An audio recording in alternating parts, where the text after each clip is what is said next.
Hola amigas, me llamo Dani. Estoy aprendiendo español y esta casa demuestra que a veces confiar en la persona equivocada puede cambiarlo todo. Comencemos. La familia Brown tenía un nombre simple, bueno y anticuado.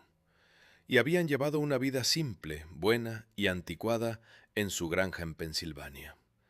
Teníamos caballos, cabras, ovejas, gallinas, burros, vacas. El padre, Greg, llevaba el pan a casa como ejecutivo de arquitectura e ingeniería, mientras que la madre, Maggie, se encargaba de la propiedad, sus 3 hijos y todos los animales. Eran una pareja fantástica. Siempre se divertían haciendo cosas juntos. Estaban, ya sabes, juntos para siempre. Para entender lo que ocurrió en esa casa de Hudson, Florida, hay que entender primero qué clase de familia eran los Brown antes de que todo se derrumbara. No eran una familia en el sentido abstracto, un conjunto de personas que comparten un apellido y una dirección. Eran una unidad real, construida con años de rutinas compartidas, de tardes en la granja, de animales que cuidar juntos, de hijos que crecer y de una vida que Greg y Maggie habían construido con paciencia y esfuerzo a lo largo de décadas. La sobrina de la familia, Amber, creció como uno más de los hijos de los Brown. Amaba la granja, era su lugar favorito en el mundo. Habría ido allí cada fin de semana si hubiera podido. Con el tiempo se convirtió en algo más que primas con la hija menor de los Brown, la única hija de la familia, Megan. Eran mejores amigas. Megan era increíble, diría Amber. Siempre estábamos juntas, una persona viva, amorosa, cariñosa. El hermano mayor de Megan, Aaron, dice que ella era más como una mejor amiga para él también. Megan y yo desarrollamos un vínculo muy estrecho. Y ese vínculo no era casualidad. Megan era el tipo de persona que generaba ese tipo de conexiones de manera natural, sin esfuerzo aparente, sin estrategia. Era simplemente así. Megan era el orgullo de la familia, una estrella del atletismo galardonada, especialista en pista y campo, que se ganó una beca completa para estudiar en la Universidad Penn State. No era solo talento atlético lo que tenía, era inteligente, trabajadora, comprometida. El tipo de joven que hace que sus padres se sientan orgullosos no por lo que logra, sino por quién es. Tu hermana era una mujer joven impresionante, le dicen a Aaron. Impresionante. Y supongo que había muchos chicos que se acercaban. Sí, intentaban. Uno de ellos era Adam Matos, un aspirante a DJ de vanguardia con quien Megan había comenzado a salir cuando ambos tenían poco más de 20 años. Pensaba que era tan guapo, justo su tipo, y era feliz. ¿Dirías que estaba enamorada de él?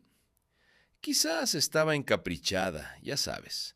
Conoces a un hombre guapo y es amable contigo, así que te gusta, supongo. Antes de que se diera cuenta, Megan estaba embarazada. La familia estaba contenta. Tenían solo una reserva, una duda que no podían sacudirse. No sabíamos mucho sobre este chico, Adam. No era un presentimiento infundado. Era la intuición que tienen los padres y los hermanos mayores cuando ven a alguien nuevo entrar en la vida de alguien que quieren y algo en esa persona no termina de cuadrar. No podían señalar nada específico, simplemente no lo conocían bien. La pareja se separó poco después de que Megan quedara embarazada. Pero después de dar a luz a un hermoso niño al que llamaron Tristán, Megan volvió a conectar con Adam por el bien de su hijo, que necesitaba cuidado especial porque es autista. Y Adam incluso se mudó a la casa de la familia Brown con Megan y Tristán, con la bendición completa de la familia.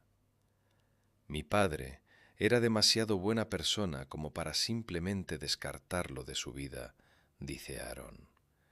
Esa es la niña de mi padre, y ese es su nieto.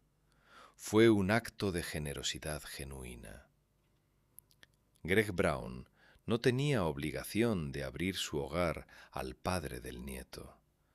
Lo hizo porque quería que Tristán creciera en un ambiente familiar estable, porque entendía que ese niño necesitaba a su padre cerca, porque era el tipo de hombre que pone las necesidades de los demás por delante de sus propias comodidades. Esa bondad tendría consecuencias que nadie en esa familia podía haber previsto. Pero Adam pronto comenzaría a agotar su bienvenida, primero con Maggie, que fue la primera en verlo con claridad. Mi madre no era muy aficionada a él, dice Aarón, solo porque con el tiempo veía cómo era realmente. No hace nada, no limpia después de sí mismo, no contribuye. No era solo pereza, aunque la pereza estaba claramente ahí. Era algo más profundo, una actitud de alguien que se siente con derecho a recibir sin dar, que trata el hogar de otra persona como si fuera el suyo propio en el peor sentido de la expresión, usando los recursos, ocupando el espacio, generando conflicto, sin aportar nada que compensara su presencia. Y Megan y Adam seguían teniendo problemas. Había turbulencias. Ella lo llamaba un inútil y obviamente a una persona no le va a gustar escuchar eso. Así que reaccionaba y había peleas verbales. El problema con las peleas verbales recurrentes en una relación ya deteriorada es que crean un patrón, y los patrones, cuando no se interrumpen, escalan. No siempre de manera dramática ni visible, a veces de manera gradual, casi imperceptible, hasta que un día el nivel de tensión en una casa ya no puede sostenerse. Entonces llegó el momento en que Greg Brown decidió jubilarse. Había pasado su carrera como ejecutivo de arquitectura e ingeniería. Había trabajado duro, había construido una vida sólida, había criado a sus hijos en una granja que era tanto un hogar como un proyecto de vida. Y ahora quería algo diferente. Vendió la granja en Pensilvania, se mudó a Florida con Maggie para empezar una nueva etapa. Creo que Florida era una especie de vida de relajación y jubilación para ellos, diría alguien que los conocía. Un lugar donde el ritmo bajara, donde hubiera agua cerca, donde los días tuvieran un sabor diferente. La pareja alquilaba una casa frente al agua en Hudson, a unos 30 kilómetros de Tampa, mientras se construía su casa de ensueño en los Keys. Era provisional, transitorio, el tipo de situación que uno acepta con buena disposición porque sabe que hay algo mejor esperando un poco más adelante. Pero incluso en Florida, incluso en este nuevo capítulo supuestamente más tranquilo, la familia no llegó sola. Greg y Maggie también tenían a Megan, a Tristán y al padre del bebé, Adam Matos, viviendo con ellos. Creo que estaban tratando de crear una familia lo más normal posible para Tristán, diría alguien cercano. Para llegar a fin de mes en ese nuevo contexto, Maggie tuvo que ponerse a trabajar como cajera en una tienda de conveniencia. La mujer que había gestionado una granja entera, que había criado a 3 hijos, que había cuidado caballos y cabras y gallinas, ahora trabajaba en una tienda de conveniencia para ayudar a pagar las cuentas de una casa que albergaba a más personas de lo planeado. Megan empezó a trabajar como camarera en un bar local y Adam trabajó brevemente en la cocina de un restaurante hasta que supuestamente fue despedido. Creo que era perezoso y no trabajaba y no contribuía, causando solo más conflicto entre Adam y Megan, que ya se peleaban más que nunca y que, según se decía, incluso dormían en habitaciones separadas. Ya estaban prácticamente acabados en ese punto. Megan había comenzado a salir con un nuevo grupo de amigos que había conocido en Florida. Personas nuevas, conexiones nuevas, una vida social que había construido para sí misma fuera de las paredes de esa casa y de la sombra de una relación que claramente ya no funcionaba. Eso dejaba al desempleado Adam en casa, cuidando a Tristán y batallando con algo que lo consumía cada vez más: los celos. Estaba celoso, preguntándose qué estaba haciendo Megan y con quién lo hacía hasta las primeras horas de la madrugada. Se ponía muy enfadado si ella estaba fuera con alguien, mucho menos con otro chico o un amigo que resultara ser hombre. ¿Estaba obsesionado con tu hermana?, le preguntan a Aaron. Tendría que decir que sí. Tendría que decir que sí. Los celos de Adam no eran el tipo de celos que se expresan en conversaciones difíciles o en silencios incómodos. Eran el tipo de celos que hierven por dentro y eventualmente estallan hacia afuera, sin control, sin cálculo, sin conciencia de las consecuencias. Y ese estallido llegó una mañana cuando Megan volvió a casa al amanecer, después de otra noche fuera. Acabo de llegar a casa y el padre de mi hijo me puso un cuchillo en la garganta y me cortó la mano, y estoy sangrando por todas partes, y mi hijo está enloqueciendo. Una frenética Megan llama al 911. Señora, señora, él le cortó la mano con el cuchillo. Sí, por todas partes. ¿Y ese es el padre de su hijo? Sí. Megan está llorando. Suena aterrorizada por su vida, mientras intenta al mismo tiempo consolar a su pequeño Tristán, que la ve sangrar y que no entiende lo que está pasando. Está bien, cariño. Lo siento. Por favor, que venga alguien aquí lo antes posible. Mientras él, literalmente, intentaba escapar. La policía llega para encontrar a Megan angustiada y sangrando. Las heridas en sus manos eran consistentes con haber luchado para quitarle el cuchillo a Adam. Exactamente lo que ella había descrito, tanto en la llamada al 911 como a los testigos. Estaba obviamente muy alterada. Adam huyó después de que Megan llamó al 911. Pero ella le dijo a la policía que tenía miedo de que pudiera volver aún más enfadado. Y tenía razón en temerlo. Matos le estaba enviando mensajes de texto amenazando con matarla, amenazando con volver y terminar con ella. Pasaron días sin más noticias de problemas entre Megan y Adam. La casa de los Brown quedó en silencio, demasiado silencio. Un familiar que intentó ponerse en contacto con la familia sin éxito empezó a preocuparse. Nadie respondía a los mensajes de texto, nadie cogía el teléfono. Después de un tiempo sin noticias, dijo: voy a tener que llamar a las fuerzas del orden y hacer que se involucren. Han pasado 6 días. Cuando los agentes se presentan en la casa de los Brown en Hudson, nadie parece estar en casa. Pero hay algo que les detiene antes de dar media vuelta y marcharse: el olor. El olor fétido, denso, inconfundible de la muerte y los cuerpos en descomposición. La policía pensó que algo muy malo había ocurrido aquí, y había una puerta que estaba abierta. Entran por la puerta abierta que lleva al garaje donde está aparcada la furgoneta de la familia.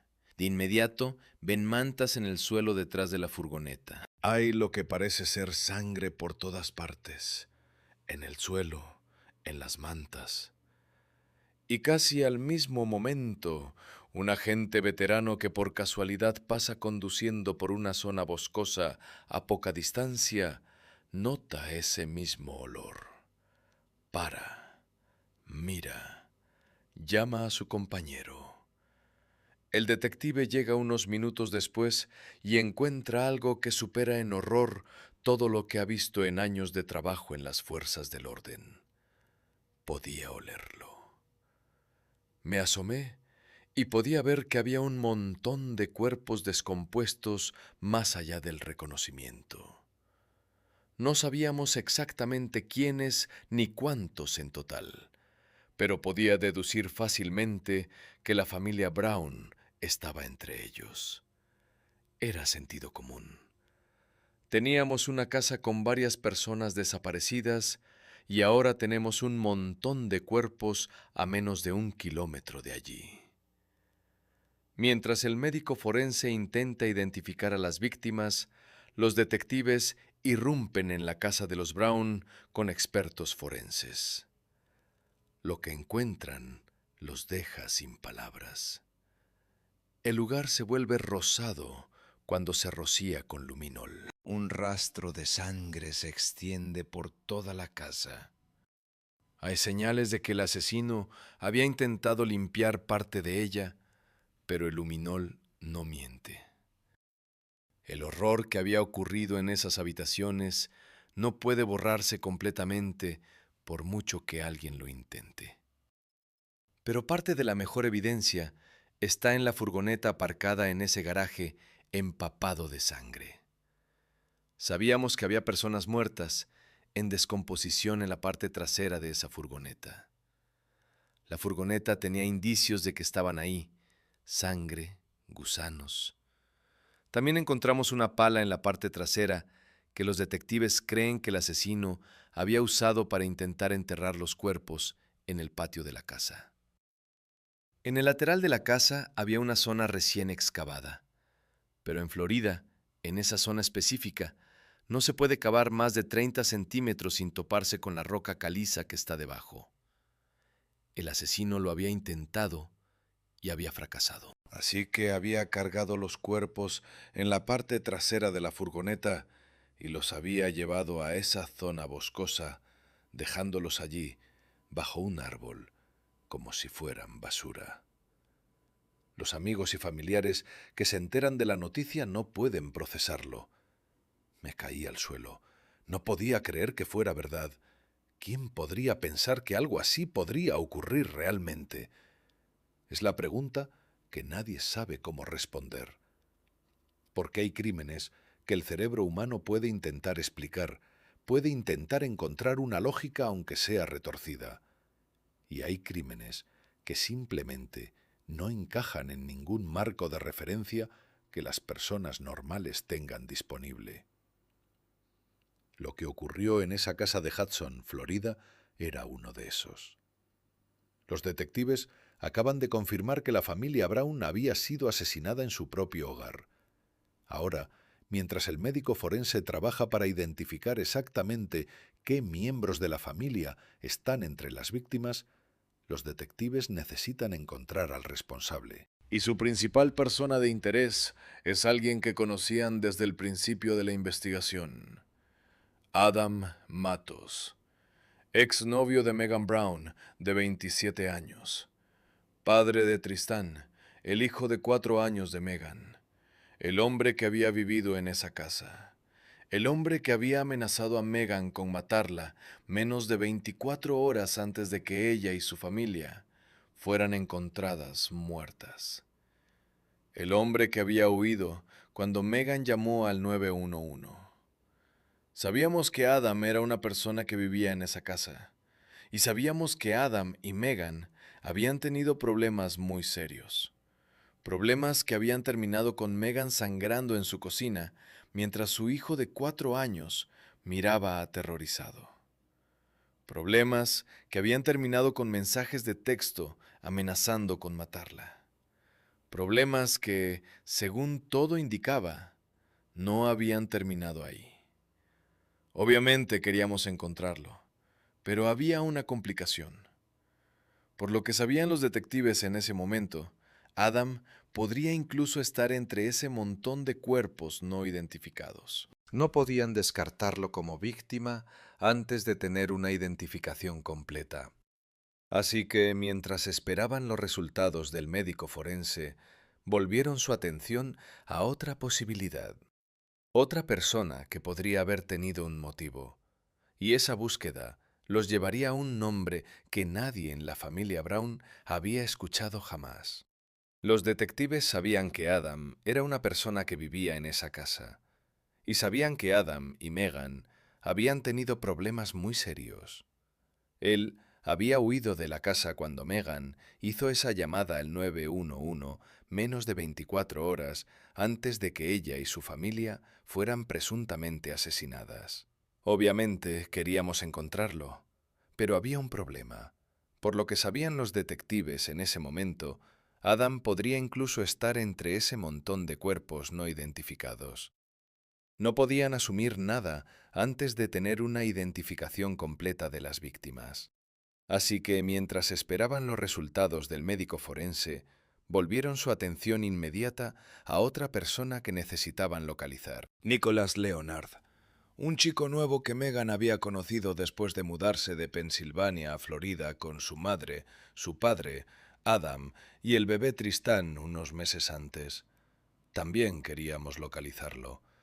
Los detectives ya sospechaban que la relación de Nick con Megan podría haberse convertido en un triángulo amoroso que podría haber desencadenado los asesinatos múltiples.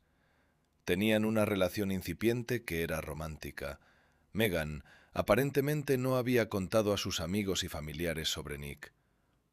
¿Te habló alguna vez de un chico llamado Nicholas?, le preguntan a la familia de Megan. No, nunca había oído hablar de Nicholas, ¿no? La respuesta era la misma en todas partes. Nadie en el círculo de Megan sabía que Nick existía. Ella había mantenido esa relación completamente en secreto, al menos de su lado.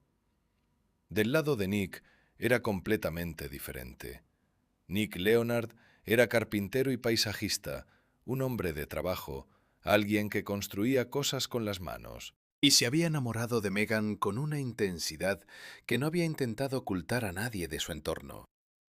Le había contado todo sobre ella y su familia. Decía que estaba locamente enamorado.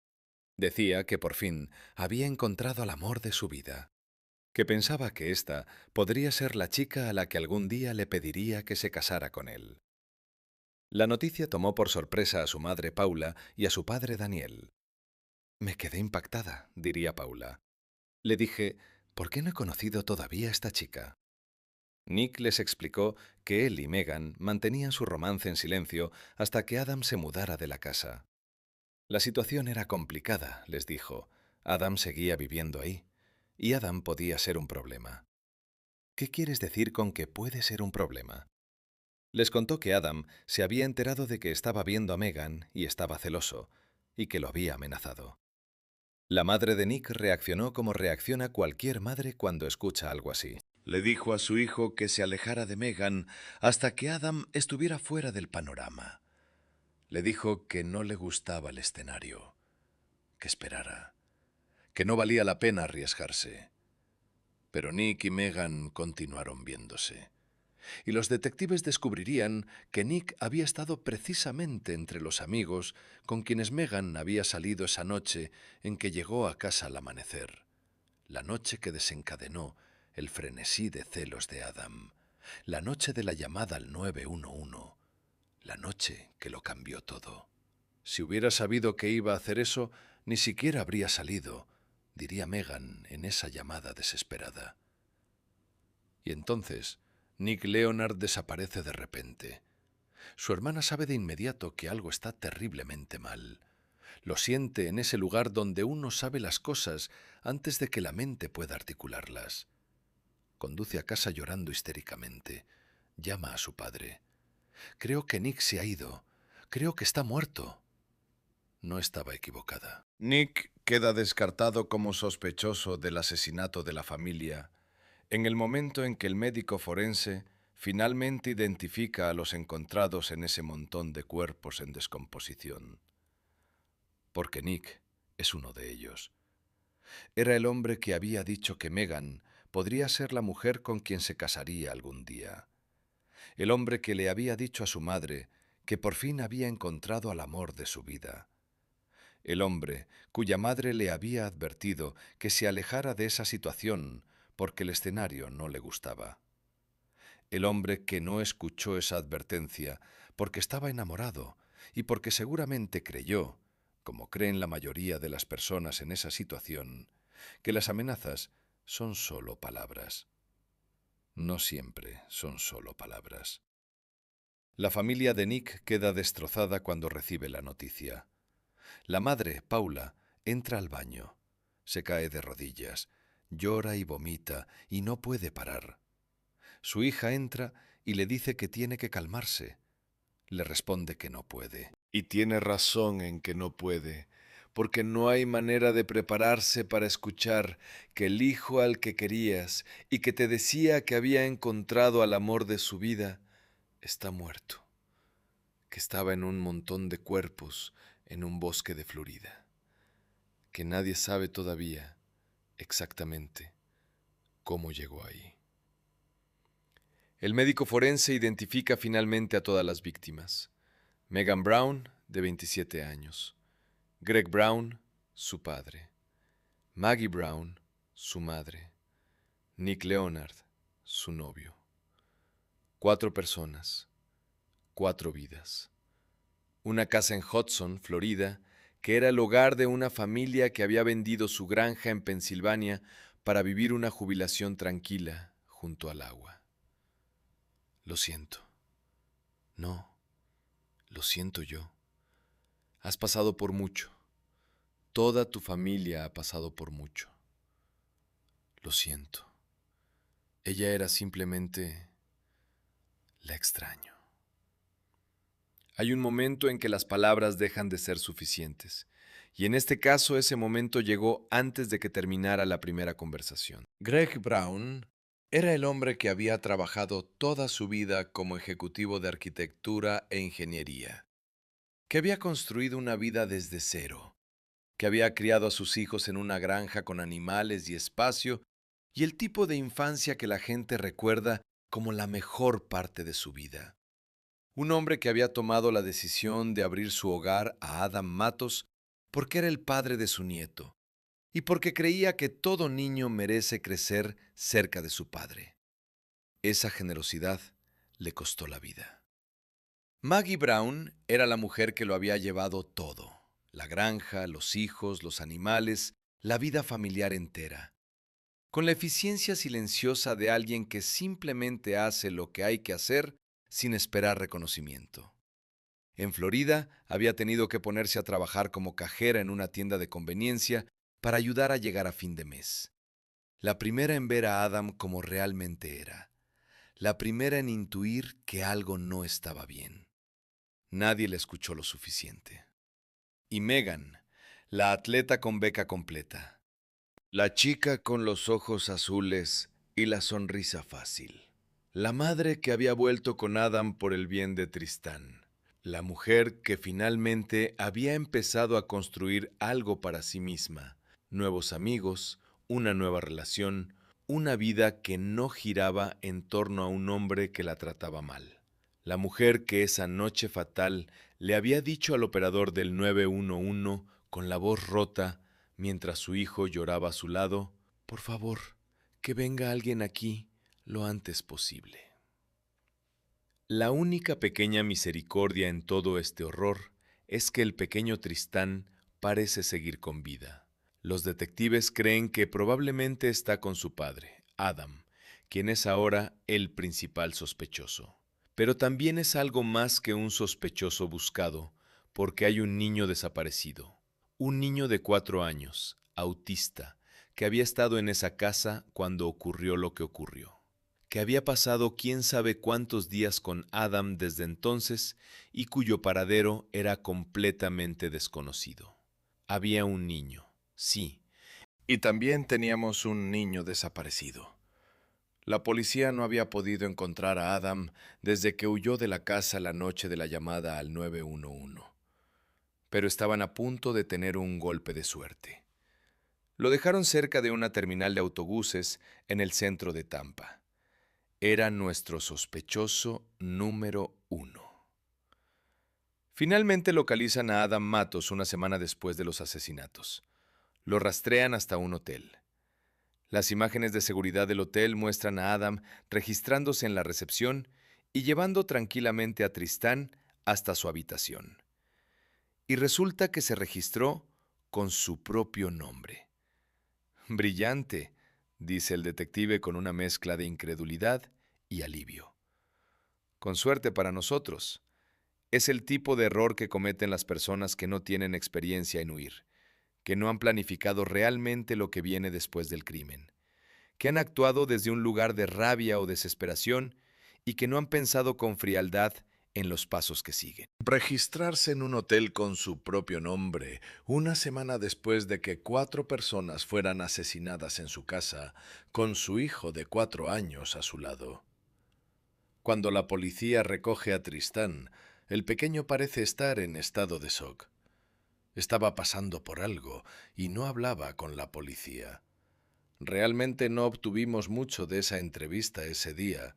Nadie podía saber con certeza lo que ese niño había visto o escuchado. Pero todos tenían una idea, y esa idea era insoportable. Un niño de 4 años con autismo, atrapado en una casa donde ocurrió algo terrible, sin poder entender completamente lo que estaba pasando, sin poder pedir ayuda, sin poder procesar lo que sus sentidos le estaban transmitiendo. Es difícil para ti imaginar lo que probablemente presenció y experimentó durante esos días. Nadie quiere ver algo así, especialmente un niño de 4 años con necesidades especiales. Adam es puesto bajo custodia. Estaba muy tranquilo. No opuso resistencia ni nada. Los detectives toman una decisión táctica deliberada. No van a revelarle que encontraron los cuerpos. No van a mencionar nada sobre los homicidios. Quieren ver cómo reacciona cuando no sabe qué saben ellos. Quieren darle espacio para que se contradiga, para que diga algo que solo el asesino podría saber o que solo el asesino no sabría. Nunca mencioné nada sobre los homicidios ni que habíamos encontrado personas fallecidas. En cambio, le dicen que está siendo arrestado por cargos de violencia doméstica derivados de la llamada al 911 de Megan. Le preguntan a quién le gustaría que cuidara a Tristán ahora que él no puede. Obviamente nos gustaría que volviera con Megan, dice Adam. ¿Sabes si eso va a ser posible? No. De acuerdo. Los padres de Megan se quedan con él. Puedes comprobarlo. Puedes llamar y preguntar. Es un momento que los detectives recordarían después. Adam sugiriendo que Tristán vuelva con Megan, proponiendo a los padres de Megan como cuidadores alternativos. Sin saber o fingiendo no saber que Megan y sus padres están muertos, que la casa a la que está sugiriendo que lleven a su hijo es una escena del crimen. Le preguntan cuándo rompieron. Hace aproximadamente una semana, dice Adam. Solo un montón de drama, ya sabes. Niega haber atacado a Megan en un frenesí de celos. Niega saber si ella estaba viendo a alguien más. Admite que tuvieron una fuerte discusión cuando llegó a casa cerca del amanecer, pero lo reduce a eso. Su madre salió y me dijo que me fuera. No es hasta que ya está encerrado por los cargos de violencia doméstica que los detectives le revelan la verdad. Encontraron los cuerpos. Encontraron a Megan, a Greg, a Maggie, a Nick Leonard. ¿No sabías que todo el mundo había sido asesinado en Hudson? No, no lo sabía. Adam dice que estaba impactado. Es difícil de creer, ya sabes. No puedo creer lo que estoy escuchando de la gente. Simplemente no tiene sentido. Y en una entrevista grabada en vídeo en la cárcel con un reportero del Tampa Bay Times, Adam mantiene su posición. ¿Mataste a esas 4 personas? No. ¿Qué crees que pasó? Honestamente, todavía no podría decirlo.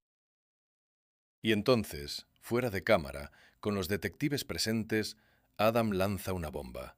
Señala a una exnovia de Nick Leonard, una mujer que supuestamente había estado obsesionada con Nick durante años, que lo había acechado, que había hackeado su teléfono, que llamaba a las mujeres con quienes él intentaba salir para decirles que era su esposa y que tenían que alejarse. La familia de Nick lo confirma. Su exnovia estaba obsesionada. Lo acechó durante 5 años. Haría cualquier cosa para arruinar cualquier relación que él intentara tener.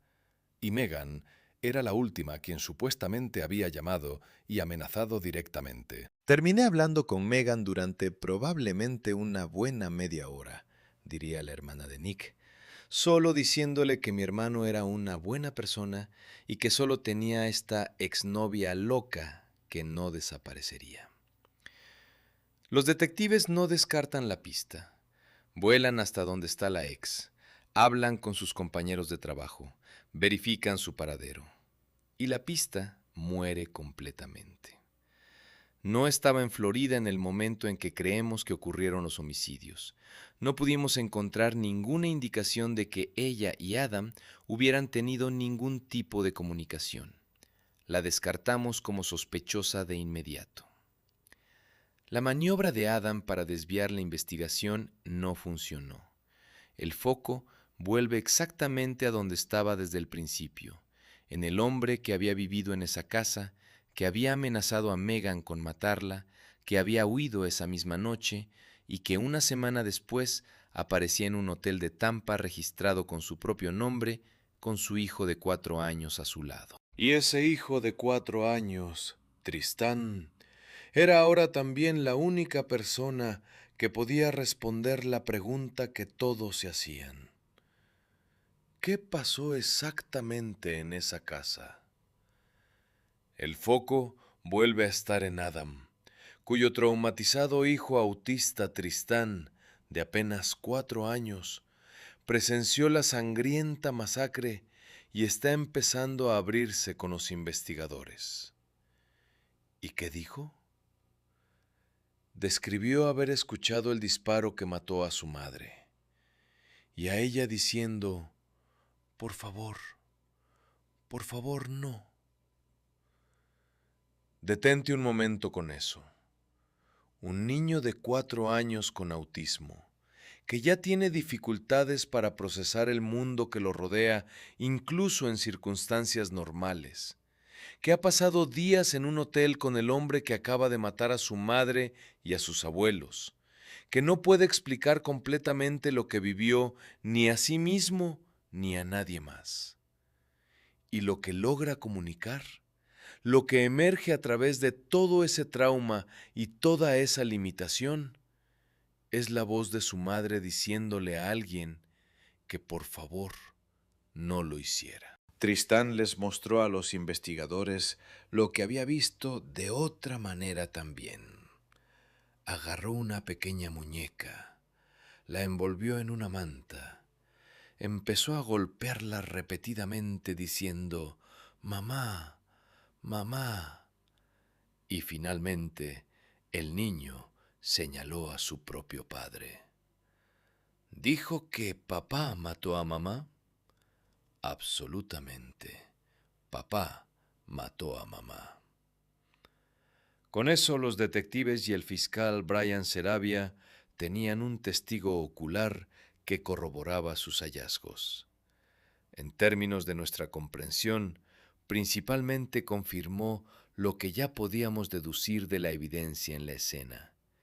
Y con esa evidencia, con el testimonio de Tristán, con los registros forenses y con la reconstrucción de los hechos, los investigadores pudieron armar un cuadro completo de lo que había ocurrido en esa casa en Hudson, Florida.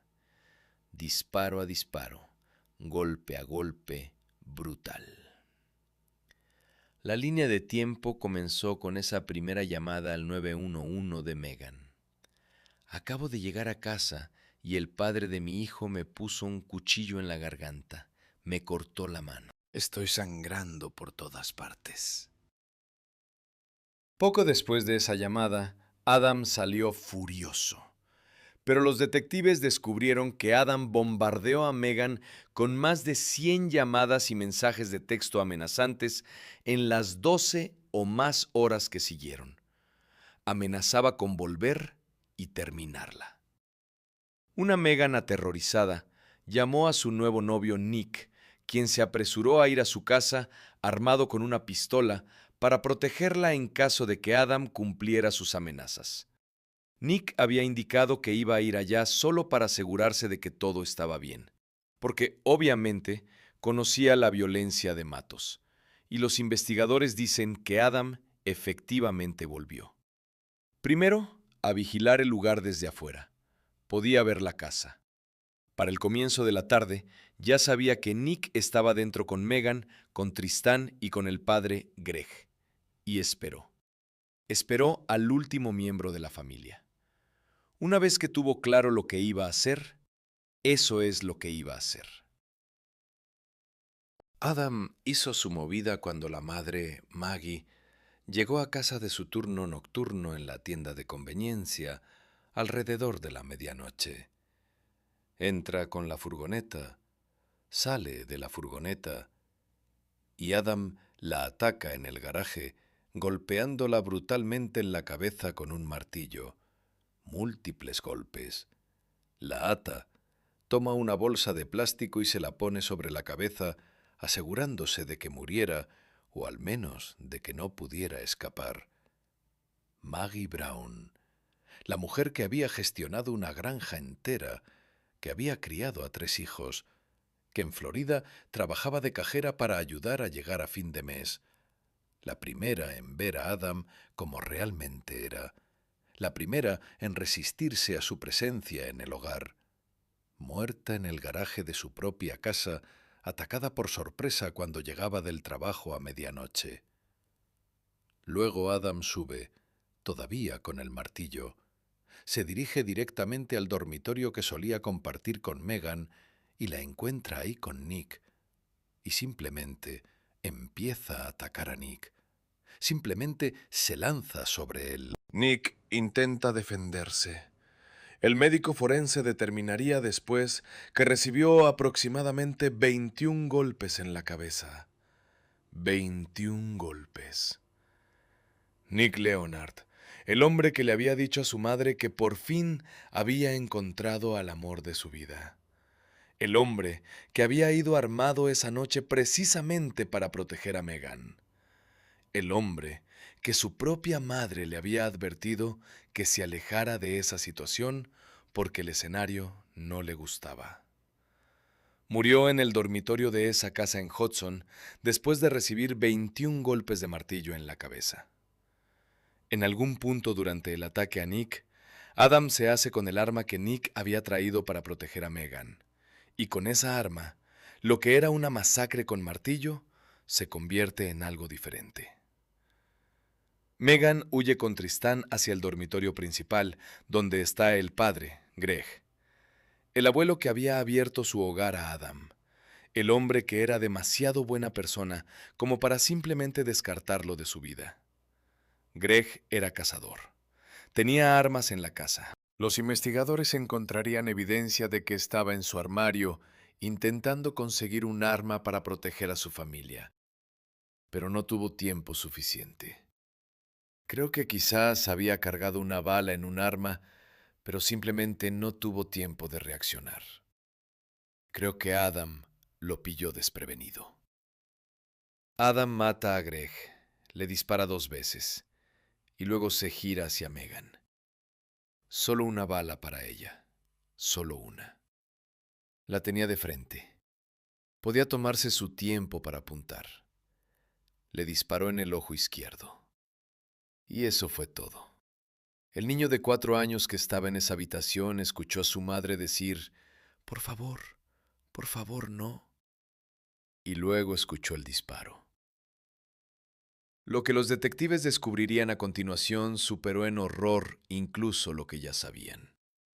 Después de matar a las 4 personas, Adam Matos se quedó en la casa, con los cuerpos, con su hijo de 4 años, y se puso cómodo. La policía cree que mientras los cuerpos de la familia Brown yacían asesinados dentro de la casa, Adam Matos empezó a publicar anuncios en Craigslist para vender sus cosas. Vendía joyas, el centro de entretenimiento, laptops. Y también vendía varios de los perros que criaba Maggie, que vendió a $50 por cachorro. Una mujer diría después que compró uno de esos perros y que el animal olía tan mal que tuvo que llevarlo a casa y bañarlo múltiples veces. También pidió pizzas a domicilio a la escena del crimen. Es absolutamente una pesadilla. Es terrible.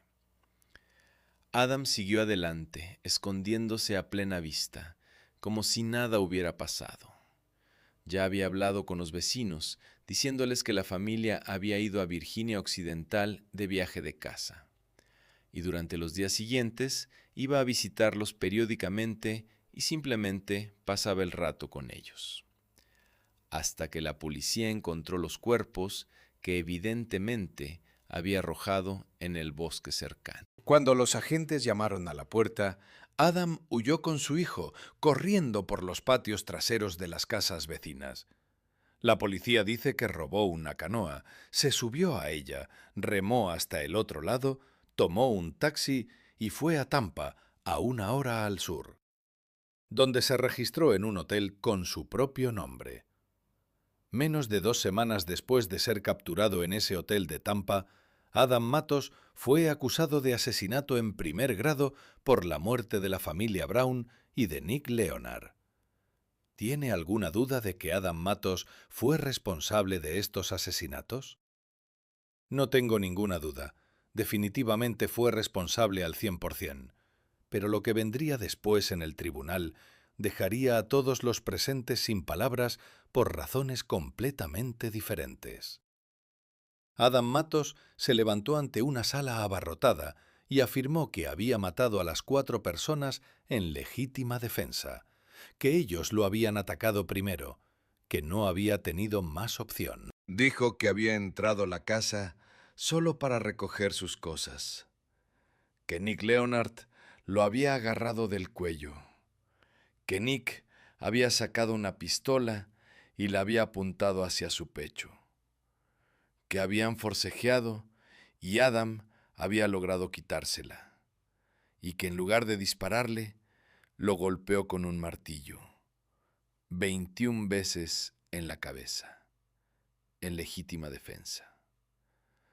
También admitió matar a Maggie de la misma manera, y a Greg, a quien disparó cuando intentaba alcanzar un rifle, y a Megan, a quien disparó porque creyó que tenía algo en la mano.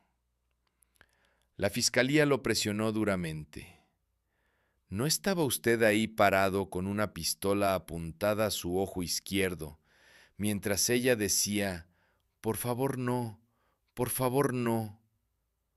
No, eso nunca pasó. No. El fiscal le recordó con toda claridad lo que estaba en juego.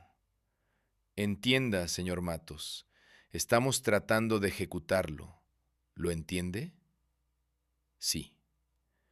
El fiscal Brian Saravia dijo que la versión de Matos simplemente no se sostenía. Las circunstancias que describió y la manera en que describió sus acciones no cuadraban con nada.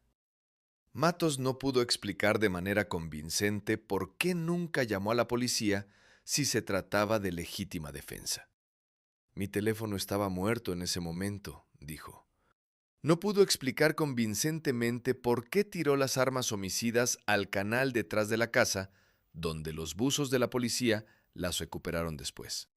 No quería que fueran una amenaza para nadie más, ni para mí, ni para Tristán.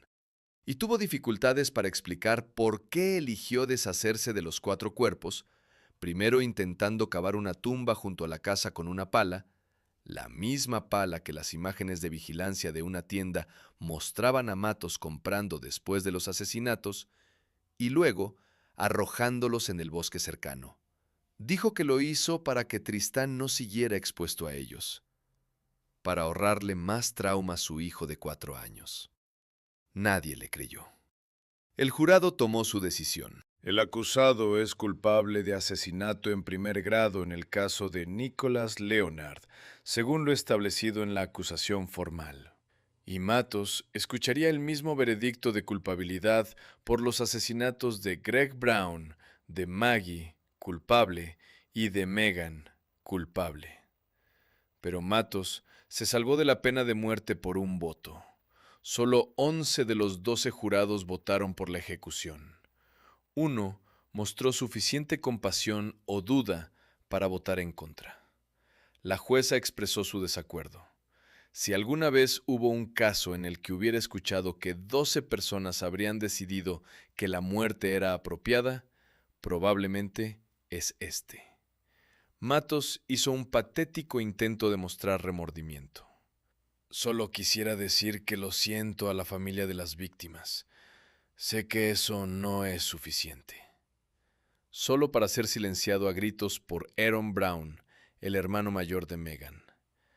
Le dije que se callara, le grité a Adam, y la jueza finalmente le impuso a Matos el castigo más severo que la ley permitía. Lo condeno a cadena perpetua sin posibilidad de libertad condicional.